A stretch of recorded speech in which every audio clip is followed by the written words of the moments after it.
Desde el año 19.084 hasta este octubre 2016, cancela más de 38,000 el caso de HIV en entero país. Desde el año 2009, ya principia según subir el caso de HIV hasta este año 2016. Tadobla según el número del mga quien infecta en esta enfermedad. Según con Noel Palaypayon desde el Epidemiology Bureau, talina 15 para 24 años la edad del mayoría tiene HIV. Por eso un AIDS Congress ya conduce na syudad a ver educa con mga sektor e el komunidad del LGBT na asunto de HIV y AIDS. Ito nakakatakot ngayon kasi pabata ang na-infect ngayon ng HIV. So we have to empower the young population na turuan sila ng tamang skills on how to protect themselves, no? And then make them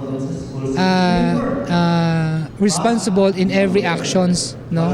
So dapat natin gawin for the young populations kasi kung hindi natin yan tuturuan, well, the HIV will become you still continue to increase, no? Según con Palaypayon, debe salvar con mga jóvenes y desala kanila en este clase de enfermedad.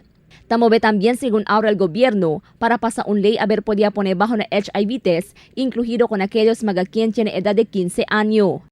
We have to act now. No, kasi pag hindi, talagang maapektuhan talaga yung kabataan natin.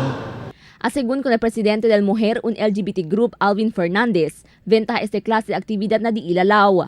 Admitido sila que manada pa otro mga miyembro del LGBT y mga jóvenes el tiene miedo manda pone bajo con di la cuerpo na HIV test.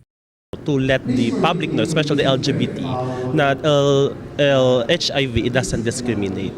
It doesn't know how to discriminate. Ibig sabihin, masking kosa to gender pa, mapa-hombre, mujer, miyembro ng LGBT community, pwede to channel HIV. And maybe this is the right time for us to break the silence and shame that surround HIV and deal with it openly and honestly. Sabi to Porke, kasi if you'll find out that you are an HIV positive, chine pa to sa mga ways and means how to prolong your life. Incluido según el mga barangay onde takundusi sila kampanya information dissemination na asunto de HIV. El cuantos grupo del LGBT na syudad y rehiyon amo según aktibo ta ayuda con el DOH na kampanya kontra HIV y AIDS. Crystal Almonia, Dateline Zamboanga.